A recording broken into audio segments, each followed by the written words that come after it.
ഇന്ന് ഏവൻ ക്രിയേഷൻ നിങ്ങൾക്കായി അവതരിപ്പിക്കുന്നത് ഒരു ലേഖനമാണ്. പ്രകാശൻ ചുനങ്ങാട് എഴുതിയ ചില ആനക്കാര്യങ്ങൾ എന്ന ലേഖനം ചില ആനക്കാര്യങ്ങൾ. ഭൂമുഖത്ത് വെച്ച് ഏറ്റവും വലിപ്പമുള്ള ജീവിയാണ് ആന. കരിങ്കൽ തൂണുപോലെ കാലുകൾ ഉള്ളവൻ, കൂറ്റൻ കരിമ്പാറ പോലത്തെ ശരീരമുള്ളവൻ, അതിശക്തിമാൻ. തുമ്പിക്കൈ അകലത്ത് കിട്ടിപ്പോയാൽ ഒരു മോട്ടോർ കാറിനെ പോലും എടുത്തെറിയാനുള്ള കരുത്തുണ്ട് ആനയ്ക്ക്. പിന്നല്ലേ മറ്റു മൃഗങ്ങൾ. പറഞ്ഞിട്ടെന്തു കാര്യം? തീർത്തും നിസ്സഹായനായ മൃഗമാണ് ആന. ഈ ഭീമാകാരന് ഒന്ന് നിന്നു തിരിയണമെങ്കിൽ ഇത്തിരി സാവകാശം വേണം. കിടക്കാൻ വിഷമം, എണീക്കാൻ വിഷമം. കാലുകൾക്കിടയിലൂടെ ഒരു നായ ഓടിപ്പോവുകയാണെങ്കിലും ആന നോക്കി നിന്നെന്ന് വരും. ഇത്തിരി പോന്ന സിംഹം ആനയുടെ പുറത്ത് ചാടിക്കേറി മസ്തകമടിച്ച് തകർത്ത് ചാടി ഓടിപ്പോകുമ്പോഴും ആന അതേ നിൽപ്പ് നിൽക്കും. ആനയുടെ കാലിൻ്റെ അത്ര പോലും നീളമില്ലാത്ത അശുവായ മനുഷ്യൻ ആനയെ തോട്ടികൊണ്ട് കുത്തിയും കാരക്കോലുകൊണ്ട് മർമ്മത്തിലടിച്ചും അനുസരിപ്പിക്കുന്നു. ഇടത്തിയാനെ വലത്തിയാനെ എന്നയാൾ പറയുമ്പോൾ ആന ഇടത്തോട്ടും വലത്തോട്ടും തിരിയുന്നു. എല്ലാ പീഡനങ്ങളും സഹിച്ച് കണ്ണീരൊലിപ്പിച്ചുകൊണ്ട് ആന അയാൾ എന്തു പറഞ്ഞാലും അനുസരിക്കുന്നു. സ്വന്തം കരുത്തിനെപ്പറ്റി തരിമ്പും ബോധമില്ലാത്ത മൃഗം. ഉഷ്ണം സഹിക്കാൻ വയ്യാത്ത ശരീരപ്രകൃതിയാണ് ആനയ്ക്ക്. ചങ്ങലക്കെട്ടിൽ നിൽക്കുന്ന നേരത്ത് തുമ്പി കൊണ്ട് മണ്ണുവാരി മുതുകത്തിട്ടുകൊണ്ടേ നിൽക്കും ആന.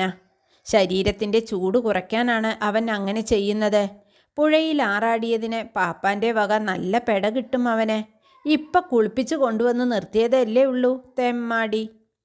വേലപ്പൂരങ്ങൾക്ക് നട്ടപ്പൊരിവെയിലത്ത് ആനകളെ എഴുന്നള്ളിച്ച് നിർത്തുമ്പോൾ ആനകളുടെ ദേഹത്ത് വെള്ളം ഒഴിച്ചു കൊടുക്കണമെന്ന് അറിവുള്ളവർ പറയുന്നു.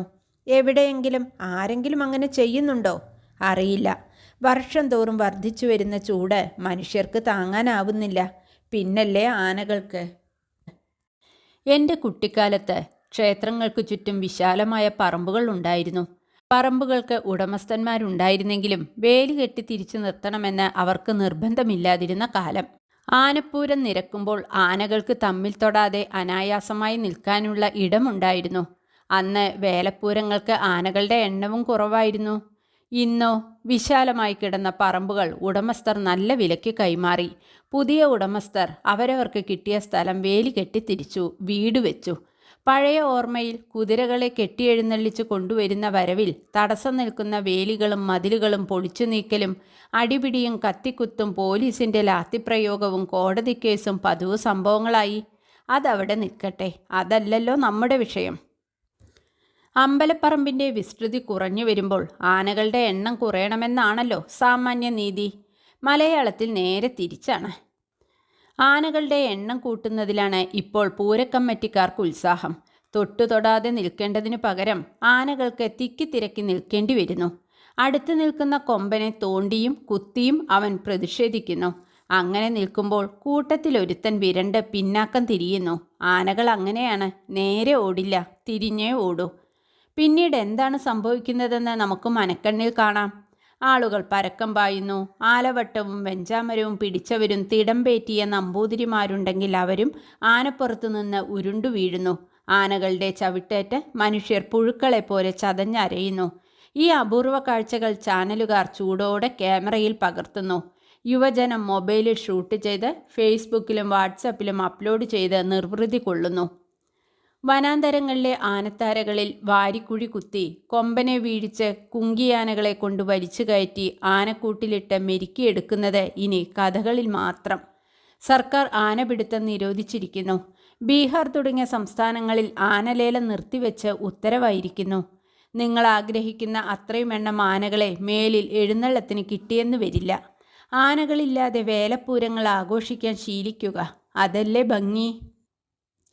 ഉത്സവങ്ങൾക്കും വേലപ്പൂരങ്ങൾക്കും പോകുമ്പോൾ നിങ്ങൾ ആനയുടെ കാൽനഖങ്ങൾ പഴുത്തു കിടക്കുന്നുണ്ടോ എന്ന് ഇടയ്ക്കെങ്കിലും പരിശോധിക്കുക. എങ്കിലത് പാപ്പാൻ തോട്ടികൊണ്ട് കുത്തിയുണ്ടാക്കിയ മുറിവാണ്. ഒരിക്കലും ഉണങ്ങാത്ത ഈ മുറിവുകളിൽ തോട്ടിയോ വടിയോ സ്പർശിക്കുമ്പോൾ ഏത് പോക്കിരിയായ ആനയും പാപ്പാനെ അനുസരിക്കുമെന്ന് പറഞ്ഞു കേൾക്കുന്നു. പൂരങ്ങൾക്ക് പാണ്ടിമേളവും പഞ്ചാരിമേളവും പഞ്ചവാദ്യവും മുറുകുന്ന നേരത്ത് ആന ചട്ടിമുറം പോലുള്ള ചെവികളാട്ടി രസിച്ചുകൊണ്ടു നിൽക്കുന്നു എന്ന് ആനപ്രേമി കോൾമയിർ കൊള്ളുന്നു. കൂച്ചുവിലങ്ങിൽ നിൽക്കുന്ന പാവം ആ വന്യജീവിക്ക് എന്തു മേളം, എന്തു നെറ്റിപ്പട്ടം, എന്തു പഞ്ചവാദ്യം. ചുട്ടുപൊള്ളുന്ന ചൂടിൽ സ്വന്തം ദേഹം തണുപ്പിക്കാനാണ് പോലും ആന ചെവികളാട്ടുന്നത്. ഞാനല്ല, ആന വിദഗ്ധരാണ് അങ്ങനെ പറയുന്നത്. നിങ്ങൾ ശരിക്കും ആനയെ സ്നേഹിക്കുന്നയാളാണെങ്കിൽ മുകളിൽ പറഞ്ഞ ചില കാര്യങ്ങളെങ്കിലും മനസ്സിൽ വെക്കണമെന്ന് ഒരു അപേക്ഷയുണ്ട്. പ്രകാശൻ ചുനങ്ങാട് എഴുതിയ ചില ആനക്കാര്യങ്ങൾ എന്ന ലേഖനം ഇവിടെ അവസാനിക്കുന്നു.